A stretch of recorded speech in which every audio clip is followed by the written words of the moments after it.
Hello friends, എന്തൊക്കെയുണ്ട് വിശേഷം? സുഖമല്ലേ എല്ലാവർക്കും? റമദാനൊക്കെ ആവാറായല്ലേ? അപ്പോൾ എല്ലാവരും സ്നാക്സൊക്കെ ആക്കി സ്റ്റോർ ചെയ്ത് വെക്കുന്ന ആ ഒരു തിരക്കിലായിരിക്കും അല്ലേ? അപ്പോൾ നമുക്ക് പെട്ടെന്ന് ഉണ്ടാക്കാൻ പറ്റിയ നല്ല ടേസ്റ്റി ആയിട്ടുള്ള കുറച്ച് റെസിപ്പീസ് ആയിട്ടാണ് ഞാൻ വന്നിട്ടുള്ളത്. അപ്പോൾ എൻ്റെ വീഡിയോ ആദ്യമായിട്ട് കാണുന്നവരാണെങ്കിൽ പ്ലീസ് ഒന്ന് സബ്സ്ക്രൈബ് ചെയ്യണേ, അതുപോലെ ലൈക്കും ഷെയറും കൂടി ചെയ്തേക്കണേ. അപ്പോൾ നമുക്ക് റെസിപ്പീസ് നോക്കിയാലോ. അപ്പോൾ നമ്മൾ ആദ്യം തന്നെ ബീഫ് റോളാണ് ഉണ്ടാക്കുന്നത്. ഈസി ആയിട്ട് ഉണ്ടാക്കാൻ പറ്റിയ നല്ലൊരു റെസിപ്പിയാണ്. അതിന് വേണ്ടിയിട്ട് നമുക്ക് ആദ്യം തന്നെ കുക്കറിലേക്ക് 300 ഗ്രാം ബീഫും 1 ടീസ്പൂൺ ജിഞ്ചർ ഗാർലിക് പേസ്റ്റും 1/2 ടീസ്പൂൺ മഞ്ഞൾപ്പൊടിയും കുറച്ച് ഉപ്പും ഇട്ടിട്ട് കുറച്ച് വെള്ളം ഒഴിച്ച് നമുക്ക് വേവിച്ചെടുക്കാം കേട്ടോ. അധികം വെള്ളത്തിൻ്റെ ആവശ്യമില്ല. അപ്പം നമ്മുടെ ബീഫ് ഇവിടെ വെന്ത് വന്നിട്ടുണ്ട്. നമ്മൾ ഈ വെന്ത് വന്ന ബീഫ് ഉണ്ടല്ലോ, വെള്ളം നല്ലോണം വറ്റിക്കണേ. വെന്ത് വന്ന ബീഫ് നമ്മൾ ചോപ്പറിലോ അല്ലെങ്കിൽ മിക്സിയുടെ ജാറിലേക്കോ ഇട്ടിട്ട് നല്ലോണം ഒന്ന് ബ്ലെൻഡ് ചെയ്തെടുക്കാം കേട്ടോ. ഇനി ഒരു കടായിലേക്ക് ഓയിൽ ഒഴിച്ചിട്ട് അതിൽ നമ്മൾ കട്ട് ചെയ്ത് വെച്ച ഉള്ളി ഇട്ട് കൊടുക്കാം. നമ്മൾ 300 ഗ്രാം ബീഫിന് 3 വലിയ ഉള്ളിയാണ് എടുത്തിട്ടുള്ളത്. അതിലേക്ക് കുറച്ച് ഉപ്പും കൂടി ഇട്ട് കൊടുത്തിട്ട് നമുക്ക് നല്ലോണം സോട്ട് ചെയ്തെടുക്കാം. ഉള്ളി നല്ലോണം ചോപ്പ് ചെയ്തെടുക്കണേ. ഇനി നമുക്കിതിലേക്ക് ഒരു 1/4 ടീസ്പൂണോളം ഇഞ്ചി വെളുത്തുള്ളി പേസ്റ്റ് ഇട്ട് കൊടുക്കാം കേട്ടോ. അധികം വേണ്ട, ഒരു 1/4 ടീസ്പൂണോളം മതി. എന്നിട്ട് അത് നല്ലോണം നമുക്ക് സോട്ട് ചെയ്തെടുക്കാം. ഈ ഉള്ളി ഒന്ന് സോട്ടാകുമ്പോഴത്തേക്കും നമുക്കൊരു 3 ബ്രെഡ് പൊടിച്ചെടുക്കാം. ഈ ബ്രെഡ് പൊടിയിലേക്ക് കുറച്ച് കോൺഫ്ലെക്സും കൂടി നമുക്ക് ഇട്ടിട്ട് നല്ലോണം ഒന്ന് പൊടിച്ചെടുക്കാം കേട്ടോ.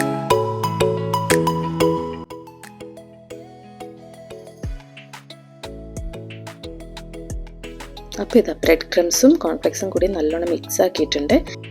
ഇനി നമുക്ക് 2 മുട്ടയും കൂടി നല്ലോണം മിക്സ് ആക്കി വെക്കാം കേട്ടോ. ഇനി സോട്ട് ചെയ്ത് വെച്ച ഉള്ളിയിലേക്ക് നമുക്ക് ഒരു 2 പച്ചമുളകും കൂടി ചെറുതായി കട്ട് ചെയ്തിട്ട് ഇട്ട് കൊടുക്കാം. പച്ചമുളക് നിങ്ങളുടെ എരിവിനനുസരിച്ച് ഇട്ട് കൊടുക്കാം കേട്ടോ. അതും കൂടി ഒന്ന് സോട്ട് ചെയ്തതിന് ശേഷം കുറച്ച് മല്ലിച്ചപ്പും കുറച്ച് കറിവേപ്പിലയും കൂടി ഇട്ടിട്ട് നമുക്ക് നല്ലോണം ഒന്നും കൂടി സോട്ട് ചെയ്തെടുക്കാം.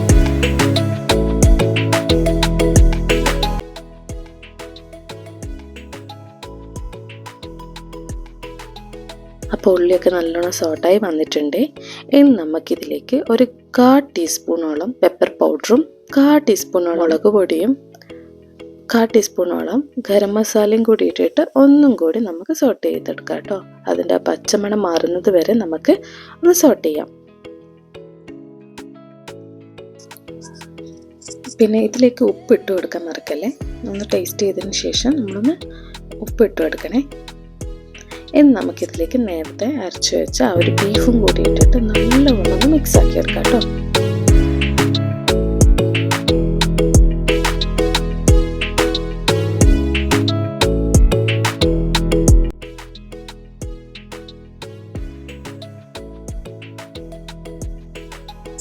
നമ്മുടെ ബീഫും മസാലയും കൂടിയിട്ട് നല്ലോണം മിക്സായി വന്നിട്ടുണ്ട്. ഇനി നമുക്ക് ഫ്ലെയിം ഓഫ് ചെയ്ത് വെക്കാം. ഇനി നമ്മുടെ കയ്യിലേക്ക് ഓയിൽ സ്പ്രെഡ് ആക്കിയതിന് ശേഷം കുറച്ച് ആ ഒരു ബീഫും മസാലയൊക്കെ ആക്കിയിട്ടില്ലേ, അതെടുത്തിട്ട് നമ്മളിങ്ങനെ ഷേപ്പ് ചെയ്തെടുക്കാം. ഫിംഗർ ഷേപ്പോ അല്ലെങ്കിൽ നിങ്ങൾക്ക് ഇഷ്ടമുള്ള ഷേപ്പ് ആക്കി എടുത്തതിന് ശേഷം എഗ് മിക്സിലേക്ക് ഡിപ്പ് ചെയ്യാം.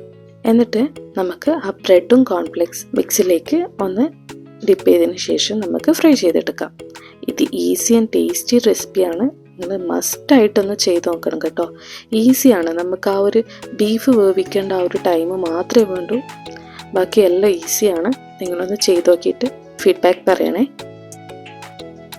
അപ്പോൾ ലോ ഫ്ലെയിമിൽ ഇട്ടിട്ട് ഫ്രൈ ചെയ്യണം കേട്ടോ. മീഡിയം ടു ലോ ഫ്ലെയിമിൽ ഇട്ടിട്ടാണ് ഫ്രൈ ചെയ്യേണ്ടത്.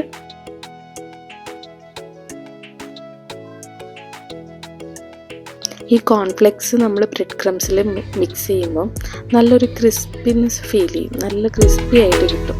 അതിന് വേണ്ടിയിട്ടാണ് ഈ കോൺഫ്ലെക്സ് നമ്മൾ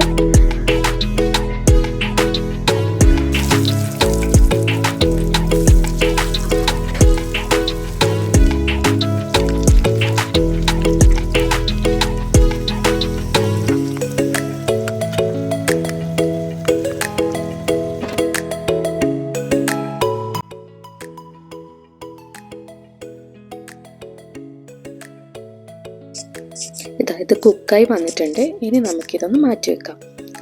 ഞാനീ പറഞ്ഞ മെഷർമെൻറ്റിലാണ് നിങ്ങൾ ഉണ്ടാക്കുന്നുണ്ടെങ്കിൽ ഒരു 11 ബീഫ് ബോൾസ് കിട്ടും കേട്ടോ.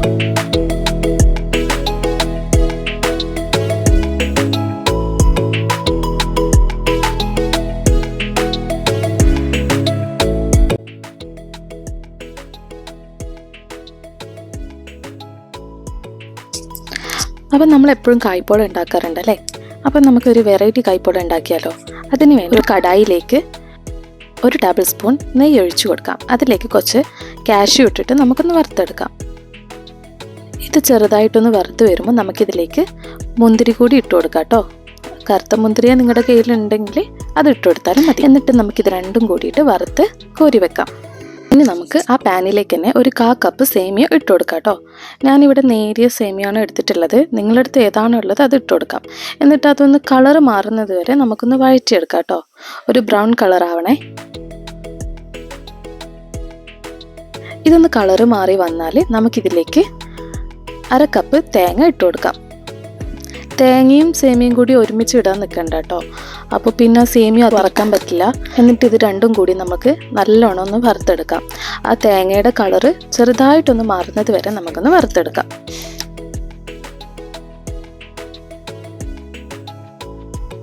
നല്ലോണം വറുത്ത് വന്നിട്ടുണ്ട്. ഇനി നമുക്കിതിലേക്ക് 3 പഴുത്ത പഴം ചെറുതായിട്ട് കട്ട് ചെയ്തത് ഇതിലിട്ട് കൊടുക്കാം.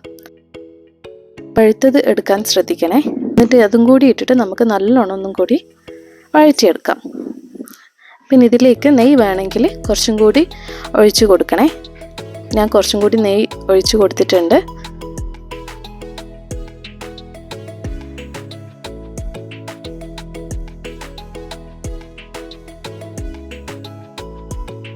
ഇനി നമുക്കൊരു മിക്സിയുടെ ജാറിലേക്ക് 4 മുട്ടയും 1/2 കപ്പ് പഞ്ചസാരയും 1 ടീസ്പൂൺ ഏലക്കപ്പൊടി ഇട്ട് കൊടുക്കാം.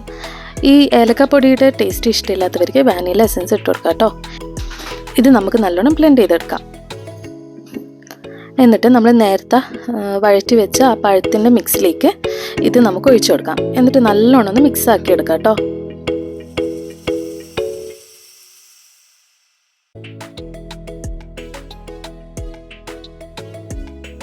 ഇനിയൊരു ഇങ്ങനത്തെ ഒരു പാനിലേക്ക് കുറച്ച് നെയ്യ് ഒഴിച്ചിട്ട് അത് നല്ലോണം സ്പ്രെഡാക്കി കൊടുക്കാം. എന്നിട്ട് നമ്മൾ മിക്സാക്കി വെച്ച എഗ് ബനാന മിക്സ് ഇതിലേക്ക് ഇട്ട് കൊടുക്കാം.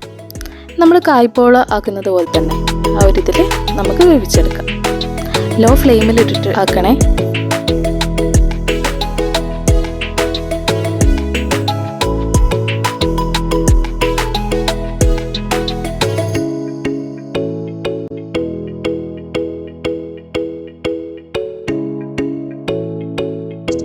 ഇനി നമുക്ക് ഒരു ഫില്ലിങ് കൊണ്ട് സമൂസയും സ്പ്രിംഗ് റോളും ഉണ്ടാക്കാൻ പറ്റിയ ഒരു റെസിപ്പിയാണ് പറയുന്നത് കേട്ടോ.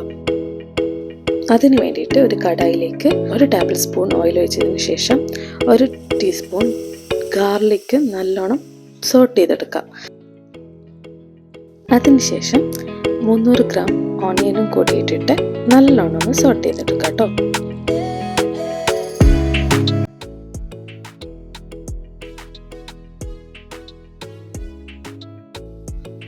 ഇത് നല്ലോണം സോട്ടായി വന്നതിന് ശേഷം നമുക്കിതിലേക്ക് 1 ടീസ്പൂൺ പെപ്പർ പൗഡറും കൂടി ഇട്ട് കൊടുക്കാം.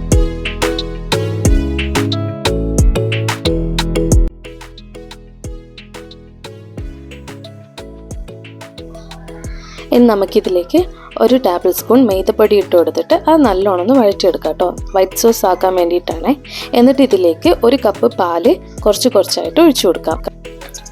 ഇത് നമുക്ക് നല്ലോണം മിക്സ് ആക്കി എടുക്കാം കേട്ടോ. ലോ ഫ്ലെയിമിൽ വെച്ചിട്ട് ചെയ്യണേ. ഇനി നമുക്കിതിലേക്ക് 1.5 ടേബിൾ സ്പൂണ് ബട്ടർ കൂടി ഒഴിച്ചു കൊടുക്കാം. എന്നിട്ട് ഒന്നുകൂടി മിക്സ് ആക്കാം. ഇനി നമുക്കിതിലേക്ക് ഉപ്പും കുരുമുളക് പൊടിയും കൂടി ഇട്ടിട്ട് വേവിച്ചെടുത്ത ചിക്കന് നല്ലോണം സ്പ്രെഡ് ചെയ്തത് ഇട്ട് കൊടുക്കാം. എന്നിട്ട് ഒന്നുകൂടി മിക്സ് ആക്കാം. അപ്പം നമ്മുടെ ഫില്ലിങ്സ് ഇവിടെ റെഡി ആയിട്ടുണ്ട്. ഇനി നമുക്ക് സ്പ്രിംഗ് റോൾ ഷീറ്റ് എടുത്തിട്ട് ഈ ഫില്ലിങ്സ് ആക്കി വെക്കാം കേട്ടോ.